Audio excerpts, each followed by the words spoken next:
So it's another pretty day. Yes, I'm out of breath again. I've been walking loops around the playground equipment. They have really nice padded play area, so the ground around the playground equipment is really cushioned, and my knee has been screaming for a couple of days. So I didn't want to not get a workout in, and by walking laps around the playground equipment, it was softer on the knees because it wasn't a hard surface. Thus, I walked the playground. Now, this playground is absolutely empty this time of day. If it was loaded with kids, I probably wouldn't, because my balance stinks and I might run into one. I'm terrible. Hey, I'm recovering. I'm not going to complain. I shouldn't even complain about me. I'm doing great. I'm doing great.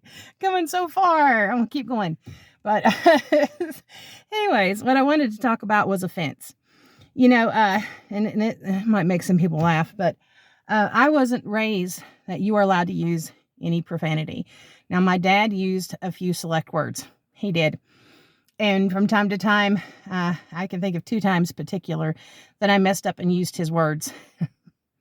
Didn't make that mistake again. But now, I'm almost 48, and I've spent my life not cussing.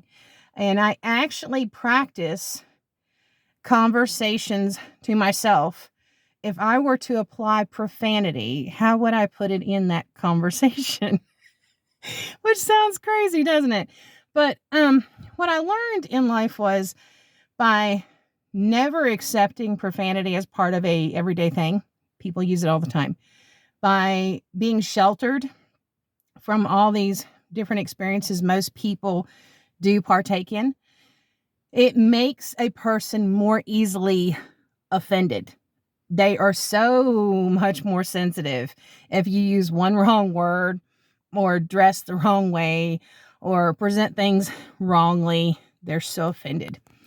And offense isn't so much the issue for the other person. It's you being offended that you need to check yourself. You need to check yourself.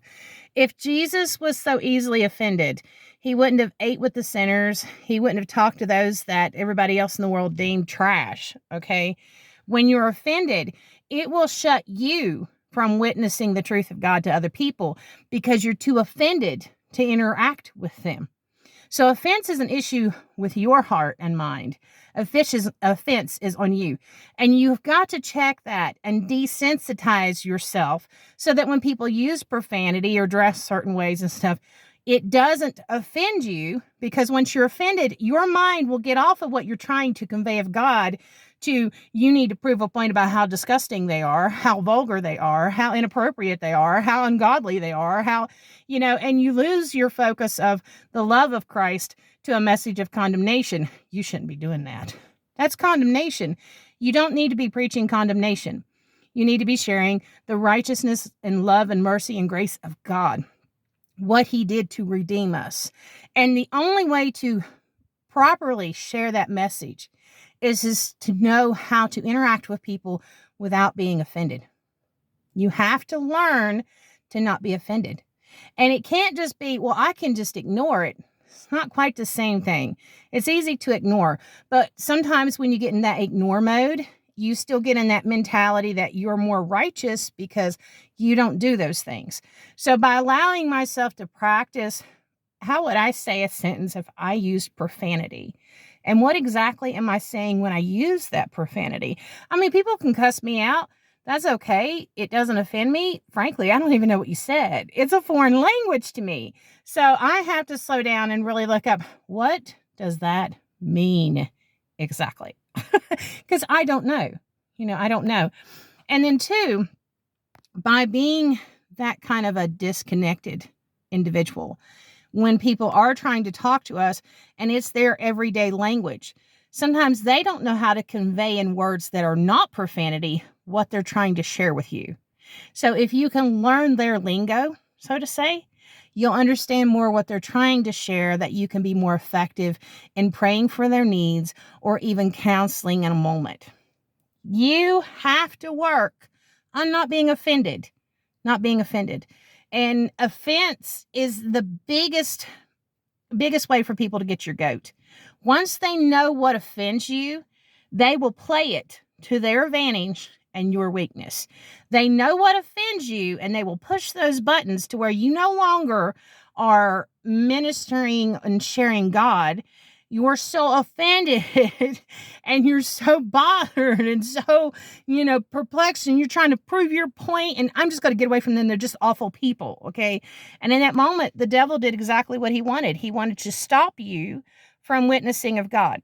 So you have to learn how to not be offended. You have to desensitize yourself that you're not offended. Just like a doctor. Do you think doctors like being that close to our bodies? 9/10 of us are a disgusting, out of shape body. I'm sure mine, exactly. I'm sure I really entice a lot of doctors when they have to do medical care on me. I mean, I'm actually a very unpleasant body to look at. But do you think doctors can be offended and not do their job? No. They have to learn to not be offended. They have to learn to desensitize themselves so that they can be professionals and get the job done. And it's the same thing with Christians. Stop being so offended. Learn to desensitize yourself so you can be a more effective witness of the light and mercy and grace of God and his redemption for the world. So you need to check yourself in your prayer closet and learn to not be so offended. You learn to desensitize from being offended. And I don't mean block it out and ignore, because that still is a tool the devil will use to get you to shut down and be less effective in your calling. You learn to be in the uncomfortable. Ministry is not about being comfortable.